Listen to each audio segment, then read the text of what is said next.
আজকে আমি রান্না করেছি বোয়াল মাছের কালিয়া। তো ভাবলাম রেসিপিটা তোমাদের সাথে শেয়ার করে নিই। আমি একটু অন্যরকমভাবে রান্নাটা করেছি, তো দেখো কেমন লাগে।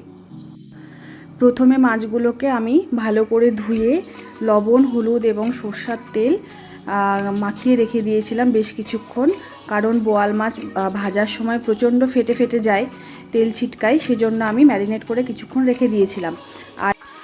আর আদা জিরে আলাদাভাবে পেস্ট করে নিয়েছি, আর টমেটো, পেঁয়াজ, লঙ্কা আর রসুনও আলাদাভাবে আমি পেস্ট করে নিয়েছিলাম।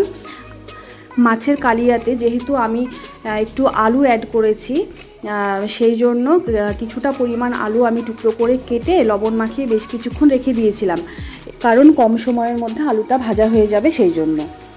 তাছাড়া যে কোনো সবজি ভাজার আগে যদি একটু লবণ মাখিয়ে রাখা হয় তাহলে ভাজাও তাড়াতাড়ি হয়ে যায় এবং সুসেদ্ধ হয়।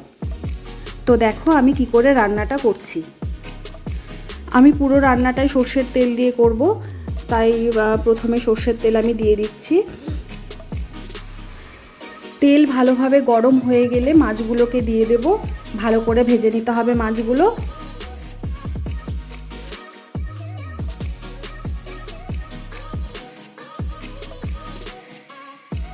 মাছ ভাজা হয়ে গেছে, দেখো লাল করে মাছগুলোকে ভালোভাবে ভেজে নিয়েছি।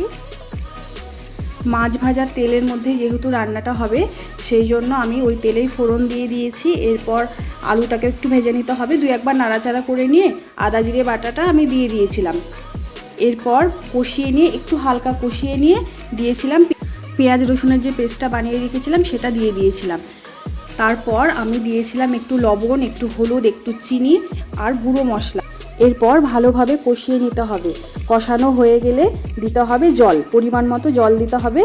আমি এখানে ঠান্ডা জল ইউজ করিনি, আমি এখানে গরম জল ইউজ করেছি। তাই ঝোলটা ফুটে যাওয়ার পর আমি মাছগুলো দিয়ে দিয়েছিলাম। মাছগুলো দেওয়ার পর মোটামুটি 5 থেকে 7 মিনিট আমি ভালোভাবে ফুটিয়ে নিয়েছিলাম। দেখো উপর থেকে তেল ছাড়তে শুরু করে দিয়েছে, গ্রেভিটাও হয়ে এসছে। আর নামানোর আগে আমি দিয়ে দিয়েছিলাম একটু ভাজা মশলা।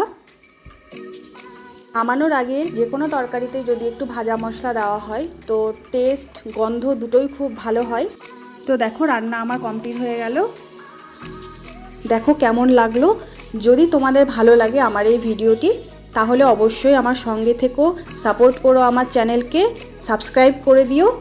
আর যারা যারা আমার ভিডিও দেখছো বা দেখবে পরবর্তীতে, তাদের সবাইকে বলছি তোমরা সবাই ভালো থেকো।